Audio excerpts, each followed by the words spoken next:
Oraları bozuldu.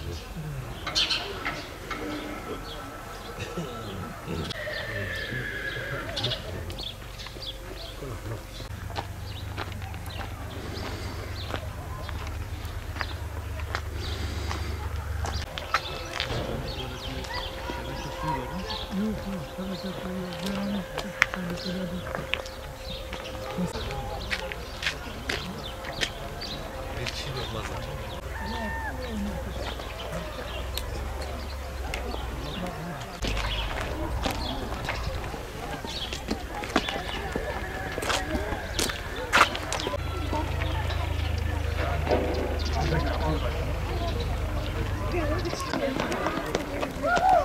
Çavay durum baş inşallah.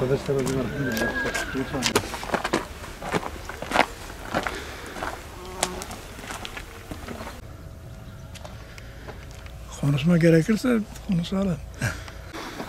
Böyle kardeş.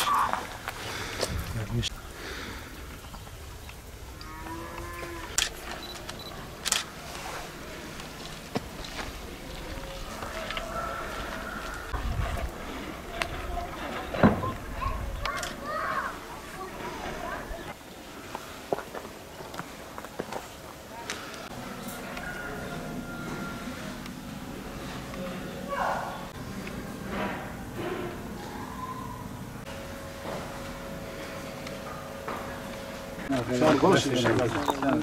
Boş. Çay boş. Teylaş güzel, çel kiri. Başın. Hadi mamşar, akar mamşar boş inşallah. Başı bir inşallah. Çok şükür. Var babası baş inşallah. İnşallah evi daha baş mı? Ne kadar yani? Dur lüğmat bu. Kız işi yok maalesef. Ama kite bir görüntü. Bütün hoş geldin. Umarım şey oldu. Teli ve yani aba var derken. Derken. Akıl mı berdan be gülay? Bir verdi be sen. Adam maalesef. Canlı gördük. İkincisi bu yolları bak bu yolları yani çok büyük sıkıntılar var. Rabbim inşallah. Ben sana da çık belge versene baksana. Yani. Yani bir sözde şey mi? Bu bir aynı kalmıştı. Bugün Dicle ilçemizin büyük köylerinden biri olan Kürtçe ismi Darat, Türkçe ismi Durabeli olan köyündeyiz. Bu köyümüzün de diğer öbür köylerimize benzer ve kronikleşmiş sorunlarından bahsedeceğiz. Bunlardan bir tanesi maalesef çok ciddi boyutta bir su problemimiz var. Yani 3. dünya ülkelerinde yaşanılan su problemlerine yakın su problemi var.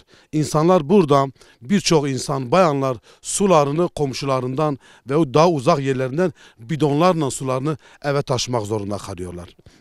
Bunun çözümü noktasında yetkililerden bir istekleri ve dilekleri vardır, beklentileri vardır. Bunun yanında özellikle kış aylarında yağmurun veyahut karın yağdığı vakit köy içi çok aşırı bir çamura bulaşmaktadır.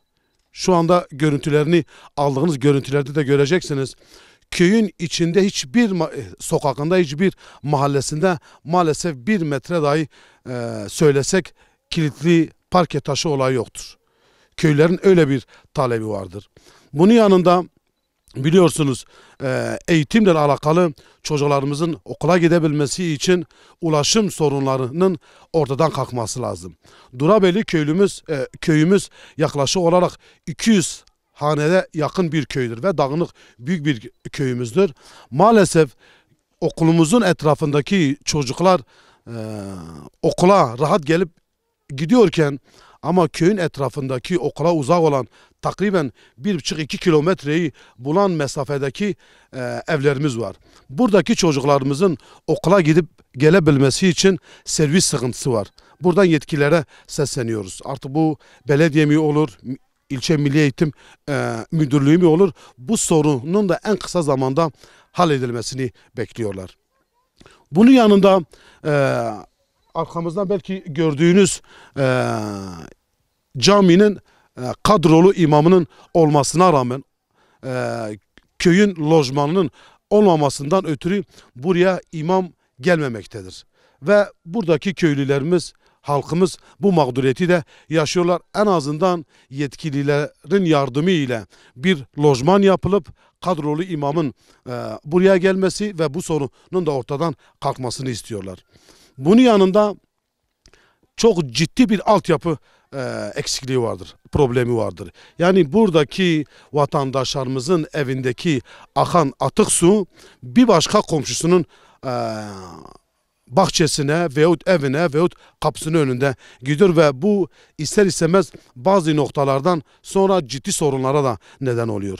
Burada Durabeyli halkımızın talepleri doğrultusunda, onların şikayetleri doğrultusunda bizim de burada yetkililere böyle bir ilanımız vardır. Bu sorunları seçim öncesi gelip dile getiriyorsunuz ve seçim sonrası bu sorunların bitireceğinizi vaat ediyorsunuz. Ama seçim bittikten sonra herkes evine gidiyor. Bu halkımız, bu vatandaşımız bu sorunlarla, bu sıkıntılarla baş başa kalmaktadır. Biz bu sorunların giderilmesi için burada yetkililere sesleniyoruz.